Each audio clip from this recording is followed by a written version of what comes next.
Tenía 23 años y acababa de empezar un nuevo trabajo en la ciudad. Después de mis estudios, el dinero era escaso y la mayoría de los departamentos en los barrios cercanos al centro estaban fuera de mi presupuesto. Así fue como encontré un anuncio en línea de una habitación en un barrio residencial tranquilo, en las afueras de la ciudad. La dueña buscaba únicamente inquilinas mujeres, y el precio parecía casi demasiado bueno para ser verdad. Una habitación amueblada, sola, con todos los servicios incluidos. Un poco desconfiada, la contacté por teléfono. Me dijo que se llamaba Marlene y que era una neurocirujana jubilada. Vivía sola en una casa con 3 habitaciones y prefería recibir a una mujer, alguien que pudiera hacerle compañía sin incomodarla. Durante la videollamada, Marlene parecía bastante amable, quizá hasta demasiado entusiasta. Repetía que estaba encantada de tener de nuevo a una joven en la casa y que se había vuelto demasiado silenciosa desde que se fue su última inquilina. Me mudé un sábado. Cuando llegué, Marlene me estaba esperando afuera y de inmediato me abrazó. Me mantuvo apretada contra ella un poco demasiado tiempo, luego me dijo que estaba tan feliz de que por fin estuviera ahí. La habitación era bonita, limpia, con pintura fresca. Incluso había puesto flores sobre la cómoda y me dijo que quería que me sintiera como en casa. Los primeros días fueron bien. Marlene no hacía mucho aparte de algunos pequeños trabajos en el vecindario, así que casi siempre estaba en casa. Al principio no me molestaba, pero rápidamente se volvió demasiado familiar. Cuando nos cruzábamos en el pasillo, a veces tocaba mi cabello y me decía lo hermosa que era. Me preguntaba qué producto usaba. También insistía en que cenáramos juntas todas las noches, diciendo que comer sola la ponía triste y que le encantaba tener compañía. Intenté ser cortés y acepté varias veces, pero muy pronto se volvió un hábito que parecía que ella esperaba de mí. También elogiaba cada uno de mis atuendos y me miraba fijamente todo el tiempo. Varias veces levantaba la vista de mi computadora y la sorprendía observándome. Entonces ella sonreía, como si no se hubiera dado cuenta de lo que estaba haciendo. Por la noche se volvió peor. Yo estaba en mi cuarto, con la puerta cerrada, y a veces levantaba la vista para verla de pie en el marco de la puerta, sonriendo. Empecé a cerrar mi puerta con llave por la noche, pero esa sensación de ser observada no desaparecía. Una noche decidí comprobar algo.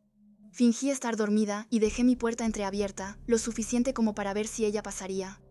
Cerca de la medianoche escuché pasos en el pasillo. A través de mis párpados casi cerrados, vi su silueta aparecer en el marco de la puerta. Se quedó ahí quizá 15 minutos antes de acercarse. Luego se agachó cerca de mi cama. Podía escuchar su respiración y sentir su perfume. Susurró que era aún más bonita de cerca y que tenía tantas ganas de poder tocarlo todo. Se me puso la piel de gallina, pero mantuve los ojos cerrados y una respiración regular. Seguí fingiendo que dormía. Al final se fue, pero no dormí el resto de la noche. A la mañana siguiente, pedí una camarita oculta, de esas que parecen un cargador de teléfono, y la instalé en mi cuarto, apuntando hacia el pasillo. Mi plan era simple: vigilar discretamente los movimientos de Marlene durante un tiempo, solo hasta encontrar otro lugar donde vivir. Esa noche cerré con llave mi puerta y me acosté con mi teléfono cerca, la aplicación de la cámara abierta. A las 2:14 de la mañana, mi teléfono vibró con una alerta de movimiento. Abrí la aplicación y vi a Marlene arrastrándose por el pasillo, justo frente a mi puerta, en 4 patas. Mi puerta estaba cerrada con llave, pero la vi con horror pegar su cara contra el espacio debajo de la puerta, como si intentara mirar hacia adentro. Luego se levantó e intentó abrir la manija. Cuando se dio cuenta de que la puerta no se abría, se quedó ahí un momento, miró directamente a la cámara y luego saludó con la mano. Después se dio la vuelta y se arrastró por el pasillo en la otra dirección. Ya no podía respirar ni moverme. Simplemente me quedé mirando la pantalla de mi teléfono, incapaz de entender lo que acababa de ver. A la mañana siguiente, alguien llamó a mi puerta. Era Marlene, y tenía un ramo de flores. Dijo que teníamos que hablar, que sentía que me estaba alejando. Agregó que no quería perder a otra chica como la última vez. No abrí la puerta. Solo le dije, a través de la madera, que me estaba preparando para ir al trabajo. Ella se quedó ahí mucho tiempo antes de dejar las flores frente a mi puerta e irse. Llamé a mi trabajo para decir que estaba enferma, luego empecé a empacar mis cosas de inmediato. Todavía no había encontrado un nuevo lugar donde vivir y no tenía ningún plan real. Solo sabía que tenía que irme. Cuando Marlene regresó del lugar a donde había ido esa tarde, yo ya estaba cargando la última caja en mi coche. Ella salió y me preguntó qué estaba haciendo. Le dije que tenía una emergencia familiar y que tenía que regresar a mi casa, de inmediato. Ella empezó a llorar y me dijo que no podía irme. Decía que habíamos sido tan felices juntas, que yo era exactamente como la última chica y que no podía volver a pasar por eso. Subí a mi coche y cerré las puertas con seguro. Ella se quedó en la entrada mirándome irme, todavía sollozando. Me quedé en casa de una amiga durante 2 semanas antes de encontrar un nuevo lugar para vivir. Nunca regresé a buscar mi depósito. Solo quería estar lejos de ella. Eso fue hace 8 meses, todavía lo pienso, a veces. Me pregunto qué le pasó a la inquilina anterior. ¿Ella también se fue o pasó algo más? Reporté la historia a la policía y les mostré las imágenes de la cámara. Me dijeron que era preocupante, pero técnicamente no era ilegal. Agregaron que mientras ella no me hubiera lastimado o amenazado directamente, no podían hacer mucho. Me aconsejaron solicitar una orden de restricción si no me sentía segura, pero no lo hice. Solo quería olvidar toda esa historia. Sin embargo, a veces, cuando camino por el centro, siento que la veo al otro lado de la calle, mirándome fijamente. O en un supermercado, 2 pasillos más allá, observándome. Me repito que me estoy volviendo paranoica, que ella no me seguiría de verdad.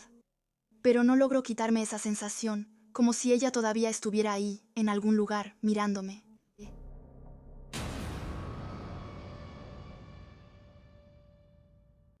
Tenía 19 años cuando me mudé a la ciudad para ir a la universidad. Mis padres vivían en un pequeño pueblo a unas 3 horas en coche, y las residencias estudiantiles eran caras. Entonces mi papá me propuso quedarme con un viejo amigo suyo de la universidad, un profesor de psicología. Conocí a Iván el día que me mudé. Era educado, hablaba en voz baja y debía tener poco más de 40 años. Me mostró mi habitación, que ya estaba amueblada. Luego me dijo que podía usar libremente la cocina y el baño, pero me pidió que no bajara al sótano. Me explicó que guardaba material de investigación y que no quería que tocaran nada. La primera semana transcurrió bien. El coche de Iván generalmente no estaba durante el día y no hablábamos mucho. A veces dejaba notas en la barra de la cocina sobre las compras o las cuentas, y yo dejaba la renta en un sobre junto a la cafetera. Pero bastante rápido empecé a notar cosas extrañas. Iván siempre cocinaba mucho más de lo que una sola persona podía comer. Cuando llegaba a casa, a menudo había varios platos secándose en el escurreplatos. Me decía que un colega había venido a almorzar, pero nunca veía a nadie. Cuando lavaba mi ropa, a veces encontraba en la lavadora prendas que no eran ni mías ni de él. Una vez encontré una funda de almohada con manchas que parecían sangre seca. Cuando le pregunté a Iván qué era eso, me dijo que se había cortado la mano cambiando un foco en el sótano. Incluso me mostró una curita en la palma de su mano. Una noche me desperté con la garganta seca y fui a la cocina para tomar un vaso de agua. Fue ahí cuando escuché unos golpes suaves que venían del sótano. Al principio pensé que tal vez un animal había logrado entrar, pero los golpes continuaban. Los golpes seguían, con un ritmo regular, y me acerqué despacio a la puerta del sótano. Justo cuando iba a poner la mano sobre la manija, una voz surgió de la oscuridad. Iván estaba al final del pasillo, iluminado por la luz de su habitación detrás de él. Me preguntó qué estaba haciendo. Intenté explicarle que había escuchado algo abajo. Me respondió que solo eran las viejas tuberías que sonaban cuando la calefacción se encendía, y luego me recordó que el sótano estaba estrictamente prohibido. Empecé a responder, pero me interrumpió y volvió a repetir que el sótano estaba prohibido. Esperó a que yo asintiera con la cabeza, luego regresó a su habitación. Desde ese momento, supe que tenía que descubrir qué había abajo. Al día siguiente, Iván tenía una reunión en la universidad. Lo vi salir, luego esperé 10 minutos más para estar segura. La puerta del sótano estaba cerrada con llave, pero ya había tomado las llaves en la mañana mientras Iván se estaba duchando. Abrí la puerta. Los escalones eran de madera, antiguos, y al pie de la escalera solo una bombilla tenue colgaba del techo. El sótano no estaba acondicionado. Había un piso de concreto, tuberías a la vista, y en una esquina un colchón colocado directamente en el suelo con una cobija arrugada que lo cubría casi por completo. Al lado había un soporte para suero con una bolsa vacía colgada. También había una silla y una mesita con frascos de medicamentos. En la pared, una foto enmarcada mostraba a Iván con una mujer, ambos sonriendo, abrazados. Luego, la cobija sobre el colchón se movió y casi grité. Se movió de nuevo. Y vi a una mujer delgada, pálida, con los ojos medio abiertos. Me miraba fijamente, pero realmente no parecía verme. Sus labios se movieron, pero no salió ningún sonido. Era la mujer de la foto. En ese momento, escuché la puerta de entrada abrirse en el piso de arriba. Iván había llegado más temprano, tal vez se dio cuenta de que las llaves habían desaparecido. Subí las escaleras sin pensar, lo escuchaba en la cocina. Logré llegar a mi cuarto y cerré la puerta con llave. Unos segundos después, escuché sus pasos en el pasillo. Se detuvo frente a mi puerta y probó la manija, pero la puerta estaba cerrada con llave. Tocó la puerta y pronunció mi nombre suavemente, preguntando si estaba ahí. No respondí. Tocó de nuevo y me dijo que sabía que estaba en mi cuarto. Decía que teníamos que hablar. Agarré mi teléfono y retrocedí hacia el baño. Nuestras dos habitaciones compartían el mismo baño con dos puertas opuestas. Cerré la puerta de mi lado y abrí la ventana. Era una ventana de la planta baja con solo una pequeña altura hasta el pasto de abajo. Salí por ahí y corrí. Escuchaba a Iván intentando abrir la puerta de mi cuarto. Su voz se hacía cada vez más fuerte diciéndome que abriera. Seguí corriendo hasta estar a 2 calles de ahí. Luego llamé a emergencias. Les conté todo. La persona al teléfono me dijo que me quedara donde estaba. Me senté en la acera, temblando, vigilando la calle para ver llegar los coches de policía.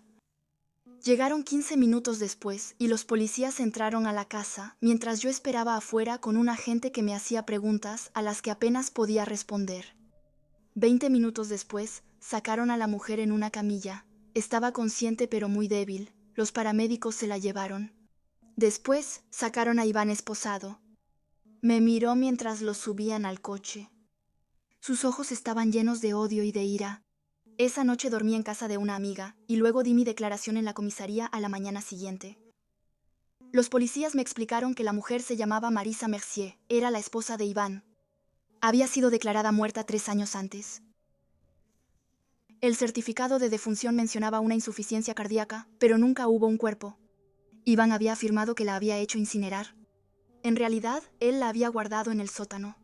El investigador me explicó que Marisa había intentado dejarlo después de descubrir que él le era infiel y que quería divorciarse.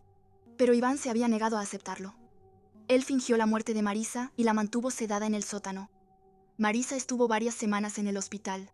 Los medicamentos le causaron daños, pero sobrevivió. Ella confirmó toda la historia y explicó que intentó escapar una vez, al principio, pero él la alcanzó. Después de eso, él la mantuvo casi constantemente medicada. Los golpes que escuché era ella. En uno de los pocos momentos en que ella estuvo lo suficientemente consciente como para intentar pedir ayuda, Iván fue acusado de secuestro, privación ilegal de la libertad y fraude. Han pasado años, pero todavía a veces pienso en todo eso. Pienso en todas las formas en que esta historia pudo haber terminado de otra manera. Y cada versión me aterroriza aún más. Estaba en mi 3er año de universidad cuando me asignaron una nueva compañera de cuarto. La anterior se había cambiado de escuela, lo que me dejó el departamento solo para mí durante unas 3 semanas, antes de que el departamento de vivienda me encontrara a alguien para compartir la renta. Se llamaba Adrien y era un año mayor que yo. Estudiaba filosofía y ciencias de las religiones. Cuando nos conocimos parecía bastante educado. La primera semana fue normal, casi no nos veíamos. Él ya se había ido cuando yo me despertaba y regresaba tarde, cuando yo ya estaba acostada. Pero como en la 3ª semana, Adrián empezó a comportarse de manera extraña. Tocaba a mi puerta para pedirme cosas sin importancia, como una pluma o un cargador de celular, y luego se quedaba ahí, hablándome de cosas completamente locas. Me hacía preguntas sobre la identidad, sobre quién creía que era realmente en el fondo, sobre el renacimiento, la transformación, y sobre si pensaba que una persona podía convertirse en algo totalmente diferente. Daba respuestas vagas e intentaba cambiar de tema, pero él seguía insistiendo, con los ojos fijos en los míos. Después de aproximadamente un mes de vivir juntos, empecé a escuchar cantos que venían de su habitación alrededor de las 3 de la mañana. Al principio pensé que tal vez eran oraciones o algún ejercicio relacionado con sus clases de religión, pero el tono era demasiado intenso. Una tarde regresé más temprano de clases. Se suponía que el departamento estaba vacío, ya que el auto de Adrián no estaba en el estacionamiento, pero escuché una risa extraña, casi infantil, que venía de su habitación. Me acerqué a su puerta, que estaba entreabierta justo lo suficiente para mirar hacia adentro. Adrián estaba sentado en su escritorio, con un pequeño ratón frente a él. Tenía una especie de pequeño cúter en la mano, y lo estaba abriendo lentamente, riéndose como si realmente le divirtiera. Me eché para atrás antes de que pudiera verme. Luego fui a mi habitación y cerré la puerta con llave. No salí a cenar. Me sentía realmente incómoda. Esa noche los cantos empezaron de nuevo, pero esta vez eran más fuertes, y podía oler salvia e incienso pasando por debajo de mi puerta. Pegué mi oído contra la pared. Las palabras eran más claras ahora. No entendía el idioma, pero el ritmo era imposible de confundir. Él estaba haciendo algún tipo de ritual. A la mañana siguiente, cuando salí de mi cuarto, Adrien estaba en la cocina, preparando café. Me sonrió y me preguntó si había dormido bien. Le respondí que sí, sin mencionar lo que había escuchado. Se sirvió una taza y se sentó en la mesa. Luego empezó a hablar sobre el poder y sobre cómo la mayoría de la gente adoraba las cosas equivocadas. Decía que tenían miedo de la verdad porque la verdad exigía sacrificios. Me dijo que Satanás era más poderoso que Dios. Agregó que la mayoría de la gente no entendía eso, pero que él sí, y que yo también debería intentar entenderlo. Me dijo que lo pensara y que él podía ayudarme.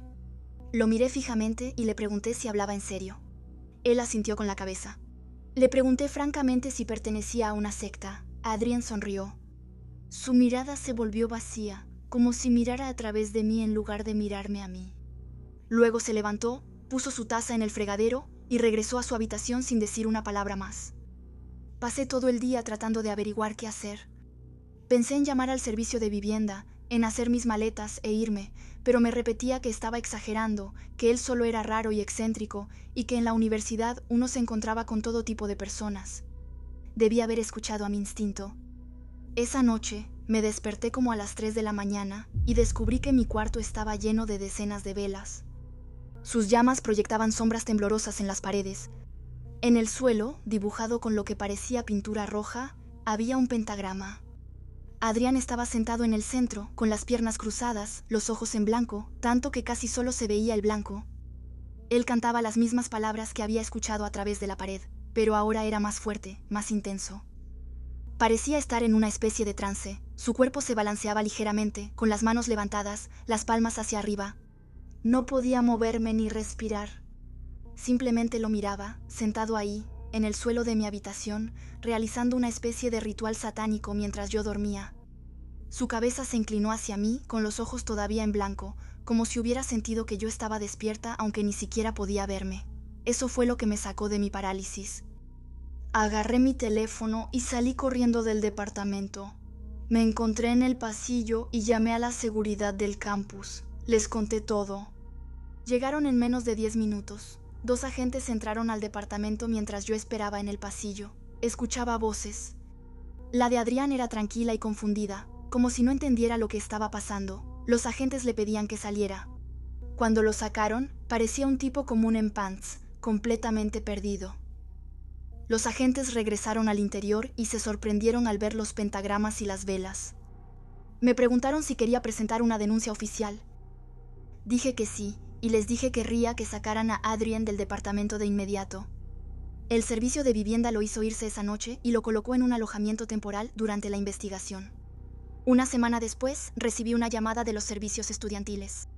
Me explicaron que Adrien había sido enviado de regreso a su casa y que la universidad había contactado a sus padres. Le recomendaron hacerse una evaluación médica antes de regresar al campus. Nunca regresó y nunca terminó la carrera. Meses después, revisé el directorio de estudiantes y su nombre había desaparecido. Yo me mudé a otro departamento, sola esta vez, eso fue hace 2 años. Me gradué la primavera pasada y ahora vivo sola, trabajo en la ciudad, pero a veces todavía me despierto en medio de la noche. Por una fracción de segundo, espero ver las velas y a Adrien sentado en el suelo de mi cuarto, con los ojos en blanco, cantando en ese idioma que no entendía. Y hay algo que me inquieta aún más. ¿Cómo pudo Adrien colocar todas esas velas y trazar ese símbolo satánico sin hacer el menor ruido? Tengo el sueño ligero y todavía no entiendo por qué, esa noche, no sentí su presencia en mi cuarto hasta que ya llevaba mucho tiempo ahí.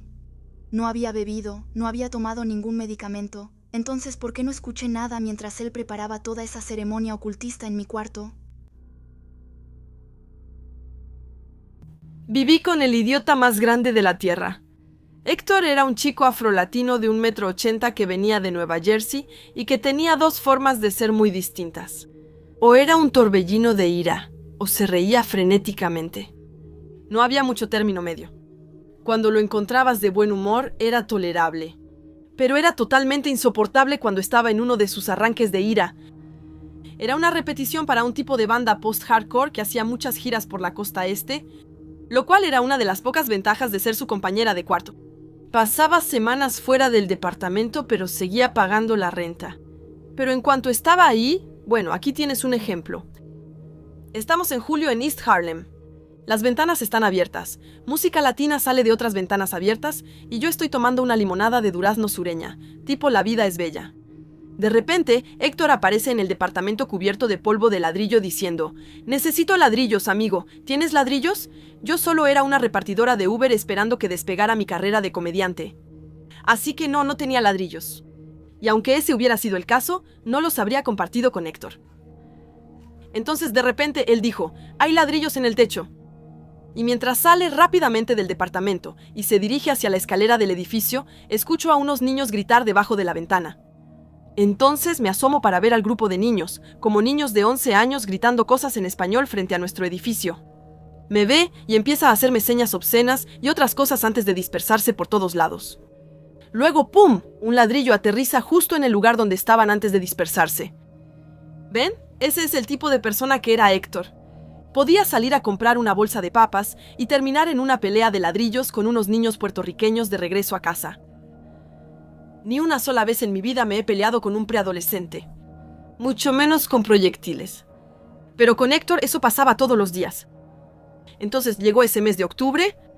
Héctor sale con uno de sus grupos para una gira de Halloween y me dice que no volverá hasta la segunda semana de noviembre, lo que significaba que yo tenía que pagar la mitad de la renta hasta entonces, cosa que no podía hacer sin pedirle dinero prestado a alguien. Eso provocó entonces una gran pelea. Y por primera vez desde que me mudé, creí que Héctor iba a golpearme. Y él era ese tipo de hombre. Sabía que si llegábamos a los golpes no me golpearía solo una vez.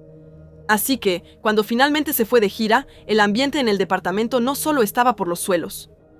Pero también, honestamente, tenía miedo por mi seguridad física. Él se fue y yo buscaba un nuevo departamento. Y la vida ya no era tan bonita como antes. Entonces, unas noches después, de hecho la noche antes de Halloween, estoy sentada en la pequeña cocina comiendo un sándwich y buscando otro departamento cuando alguien toca el timbre del departamento. Entonces voy a ver quién es. En esa época había interfonos. Eran malos y funcionaban una de cada 2 veces. Entonces, cuando escuché a un tipo con acento decir algo como: «Tengo que ir al departamento número 3, pero el interfono no funciona», simplemente le abría la puerta sin pensarlo. Nueva York es una ciudad construida alrededor de la comida para llevar y la comida que se vende en la calle. Así que realmente no desconfié de un repartidor. Pero debí haberlo hecho, y eso casi me cuesta la vida. Esos tipos rompieron nuestra puerta como si nada, destrozando la cerradura con un mazo. Al principio pensé que era la policía, porque entraron armados gritando: «¡Tírate al suelo!», pero por la forma en que se hablaban entre ellos mientras yo tenía la cara contra el piso, entendí que en realidad eran asaltantes. ¿Pero qué hacían en mi departamento? Mi primer pensamiento fue: «Dios mío, Héctor, ¿a quién le estás pisando los callos ahora?». Pero uno de los tipos interrumpió mis pensamientos preguntando: «¿Dónde está? ¿Dónde está?». «Il est où?». Entonces respondí: «¿De qué?». Pero eso los enfureció. Recibí una ráfaga de patadas y me acurruqué en posición fetal. Luego preguntaron de nuevo. No podía decirles nada más, así que simplemente dije: «No sé de qué están hablando. Hay $20 en mi cartera, es todo lo que tengo conmigo». Esa oferta los molestó, y me golpearon de nuevo antes de registrar el departamento, como si buscaran algo. Lo voltearon todo al revés. Y cuando digo voltearon, me refiero a que realmente destrozaron todo. Rompieron cosas deliberadamente, desarmando los cajones y arrojándolos sobre otras cosas. Era simplemente destrucción en todo el sentido de la palabra. Y fue en ese momento cuando tuve tiempo de observar a algunos de los chicos. Todos estaban golpeados, o tenían cosas en la cara. Todos estaban vestidos de negro, llevaban guantes, todo el paquete completo. Eran ladrones profesionales. Probablemente robaban a traficantes de drogas para ganarse la vida. Pero Héctor no era un traficante. Bueno, creo que me habría dado cuenta. Había visto muchas guitarras y amplificadores rotos en el departamento. Pero no tantas pilas de cocaína o de dinero. Y justo cuando estaban a punto de pensarlo, uno de ellos dijo: ¿Estás seguro de que es el departamento correcto, amigo? No sé, solo me dijo que a veces lo guardaba detrás de la bañera, pero aquí solo hay una regadera. Sentí una ola de alivio recorrer mi cuerpo. Se habían equivocado de lugar, así que solo se iban a ir, ¿verdad? Quizá tomarían mi celular para que no llamara a la policía. Entonces les dije que mi celular estaba sobre la mesa, junto a mi plato, y que no llamaría a la policía si se iban. Quizá no fue la mejor idea, pero es increíble cómo te vuelves zen respecto a las posesiones materiales cuando alguien tiene una Glock en la mano. Los asaltantes se detuvieron y se miraron entre ellos. Y justo cuando pensé que se iban a ir, uno de ellos dijo: «Creo que vio mi cara, amigo, cuando entramos. No tengo opción». Uno de ellos tenía la pistola, y el que quería matarme intentó quitársela de las manos al que la tenía. Pero este último no quería soltarla. Eso fue la señal para empezar a hacerme encima, suplicándoles que me dejaran vivir. No estaba muy orgullosa y hacerme encima no era una metáfora, pero así fue. Ellos discutían sobre mi muerte, yo les suplicaba que no me mataran, pero era puro caos. Gritaban y me sorprendía que nadie hubiera llamado a la policía todavía. Pero ¡pum! La puerta del edificio se cerró de golpe y escuché una voz muy familiar subiendo las escaleras. Ni siquiera voy a contar lo que decía Héctor. Seré eliminada y borrada de internet solo unos segundos después de haber publicado. Digamos simplemente que alguien había cancelado su gira después de 3 días y que él estaba furioso, insultándolos de todas las formas posibles, quejándose y delirando mientras subían violentamente las escaleras y entraban al departamento. Los ladrones y yo estábamos paralizados por la anticipación. Así que en el momento en que Héctor estaba a punto de entrar al departamento, dijo algo como: «Tengo tu dinero, maldito llorón». ¿Qué? El tipo apuntó su arma a Héctor mientras entraba al departamento. Observando la destrucción en la que acababa de entrar, Héctor gritó: «¿Pero ustedes quiénes son?». El tipo me gritó: «¿Y tú quién eres?». Héctor ya estaba lejos en ese momento. Estaba babeando, y parecía que uno de sus ojos iba a salirse de su órbita. «Vivo aquí». Luego, se los juro, observé a Héctor transformarse en Jason Bourne, borracho y ligeramente con sobrepeso. Se quitó la mochila de los hombros y la lanzó al asesino. Falló el objetivo, pero mientras se reorganizaba, Héctor lo tacleó sobre la alfombra y empezó a gritarle. Los otros 2 chicos se unieron y pensé: «Dios mío, alguien va a recibir un balazo». Pero de repente, Héctor se levantó y les dio puñetazos a los 2 hasta tirarlos al suelo. Inmediatamente, los 2 chicos empezaron a retroceder, con las manos en alto, mientras Héctor sostenía el arma que casi lo mata, gritándoles a los 2 que se alejaran. Su cara sangraba y estaba completamente borracho. Pero ahí estaba, y acababa de ganar una maldita pelea contra 3 tipos, uno de ellos armado. Entonces, se sentó sobre la espalda del tirador noqueado, les dijo a los otros tipos que salieran de su departamento y me pidió que llamara a emergencias. Fue solo cuando la policía llegó para arrestar al tipo que Héctor había detenido, que se dio cuenta de que lo habían apuñalado en el hombro. Esa noche, mientras le cosían las heridas en el hospital, yo estaba separando las cosas rotas de las que no lo estaban, barriendo el vidrio y la cerámica rota, y tratando en general de poner en orden el departamento. Regresó como a la 1 de la mañana, todavía borracho, incluso después de que el médico le dijera que no bebiera con sus analgésicos, y empezó de inmediato a quejarse del asalto. Simplemente seguí limpiando, deteniéndome solo para decir algo profundamente sincero. «Héctor, amigo, solo quería decirte que creo que hoy me salvaste la vida, amigo.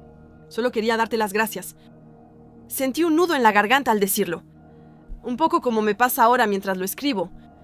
Héctor levantó la mirada hacia mí con esa expresión que casi hacía parecer que lo había conmovido. Hasta que respondió: «Me da igual, pudiste haber intervenido en cualquier momento». No me importaba. Conocía lo suficiente a Héctor como para saber que no estaba del todo en contacto con sus sentimientos.